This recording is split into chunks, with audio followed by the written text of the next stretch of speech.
on va parler énergie dans cette demi-heure de Smart Bourse à la mi-journée, commençant avec le pétrole. C'est le sujet du moment avec l'échec des négociations au sein de l'OPEP et de ses alliés, l'OPEP+, comme on l'appelle désormais. Bastien Dreux est avec nous par téléphone, responsable de la macro-stratégie thématique de CPR Asset Management. Bonjour et bienvenue Bastien.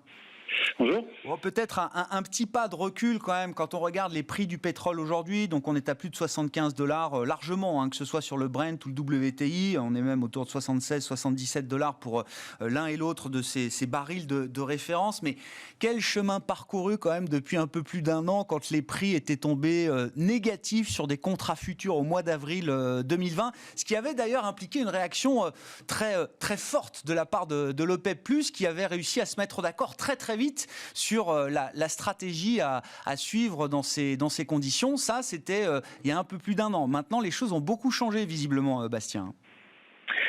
Oui, donc le contexte, il faut le rappeler, c'est qu'en 2020, la consommation de pétrole s'était complètement effondrée. Il y a eu des livraisons de pétrole qui étaient passées en territoire négatif en ce qui concerne le prix.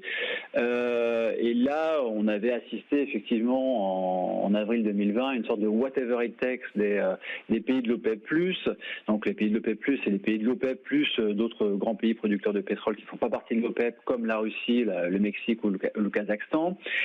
Et il y avait eu à l'époque une baisse de la production au plus fort de la crise de quasiment 10 millions de barils jour en mai et en juin 2020. C'était vraiment absolument spectaculaire. Et depuis, les pays de l'OPEP+ n'ont que très graduellement augmenté leur production. C'est un groupe qui se réunit très régulièrement et effectivement ces derniers jours, ils avaient négocié, ils étaient en train de discuter une éventuelle augmentation de la production de 0,4 millions de barils jour chaque mois d'ici la fin de l'année, ce qui aurait fait d'ici à la fin de l'année une augmentation de la production des pays de l'OPEP+ de 2 millions de barils jour. Et ce qui s'est passé, c'est que les Émirats arabes unis, qui ont beaucoup investi ces dernières années, ont demandé une hausse relativement plus importante de leur quota de production et que c'est à ce sujet-là qu'aucun accord n'a été trouvé. Et donc, pour le moment, on se trouve dans une situation où la production de l'OPEP+ resterait stable d'ici la fin de l'année, alors même que la consommation augmenterait, et c'est évidemment ça qui fait monter les prix.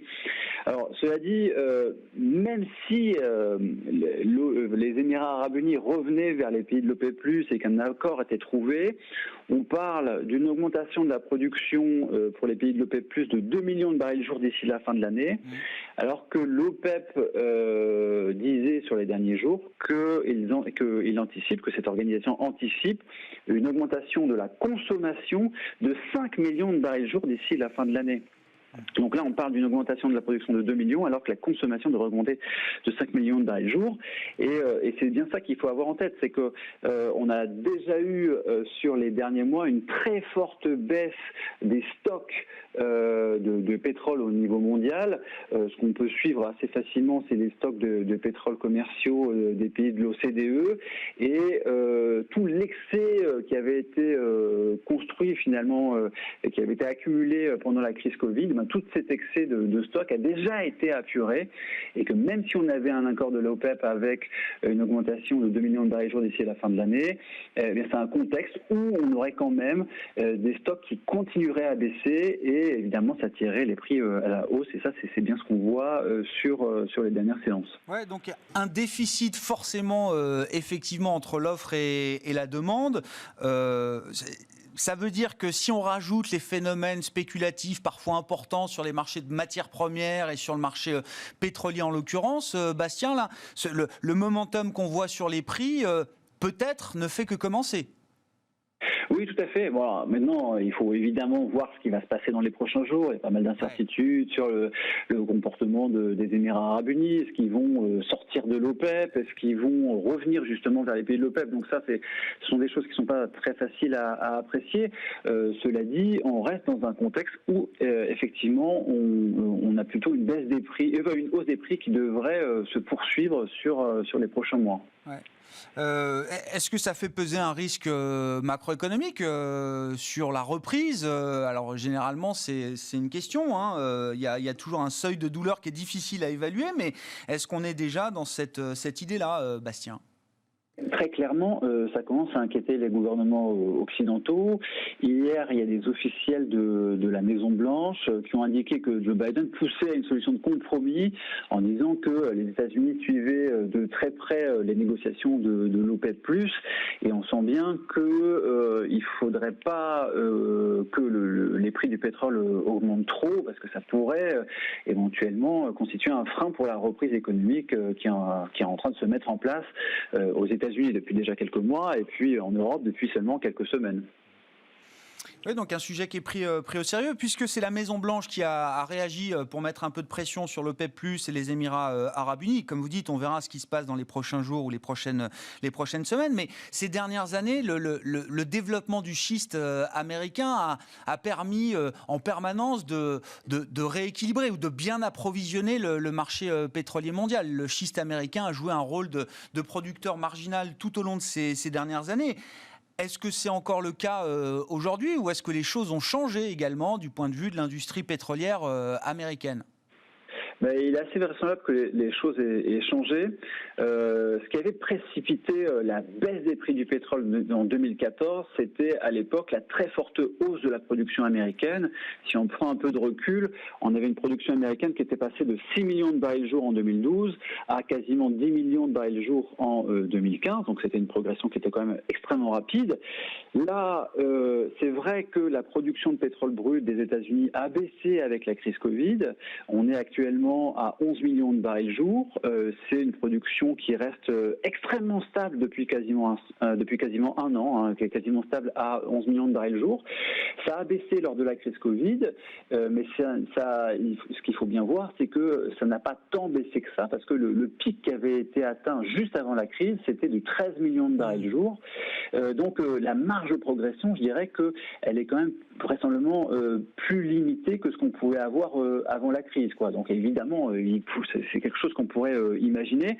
Ceci dit, manifestement, les sociétés pétrolières américaines sont en train de sécuriser leurs profits. Il y a eu moins d'investissements qui ont été réalisés, et quand on regarde le nombre de puits en fonctionnement aux États-Unis, ça a effectivement un petit peu augmenté sur les derniers mois, mais on se retrouve avec quasiment 2 fois moins de puits qui sont en fonctionnement aux États-Unis qu'avant la crise, quoi. Donc on sent bien qu'on n'a pas des sociétés pétrolières américaines qui sont en train de se précipiter pour réaugmenter les volumes, et qui finalement produisent déjà beaucoup en volume, on est à 11 millions de barils jour, et qui se satisfont de prix qui augmentent pour justement sécuriser leurs profits. Donc là, je dirais que la situation est quand même un petit peu différente par rapport à ce qu'on avait pu voir sur, disons, les années 2015, 2016, 2017. C'est un peu différent. Ouais, très peu de marge de manœuvre, un marché pétrolier donc sous tension, et une tension qui pourrait encore s'accroître. On l'a dit, ça peut en avoir un impact évidemment macroéconomique sur la reprise. Ça a déjà un impact sur les prix des produits pétroliers, bien sûr, et notamment des prix à la pompe aux États-Unis. On sait qu'il y a quand même une corrélation très rapide entre les cours du brut et les produits raffinés, et notamment les prix à la pompe. Là, c'est un sujet pour les banques centrales, Bastien, ou est-ce que cette question des prix énergétiques, c'est plus le sujet pour une banque centrale comme la Fed aujourd'hui ? Je dirais que ça reste malgré tout le sujet, parce que là, les prix à la pompe aux États-Unis sont plus hauts depuis 2014. Donc certes, la Fed regarde l'inflation totale, mais aussi l'inflation hors produits énergétiques. Mais on sait quand même que le prix de l'essence, finalement, se transmet au prix des autres biens dans l'économie et au prix des services également. Il y a des effets de second tour, entre guillemets. Et puis là, on est quand même dans une situation où les taux d'inflation aux États-Unis sont déjà très élevés. Donc c'est quand même difficile de ne pas prendre en compte cette augmentation des prix du pétrole.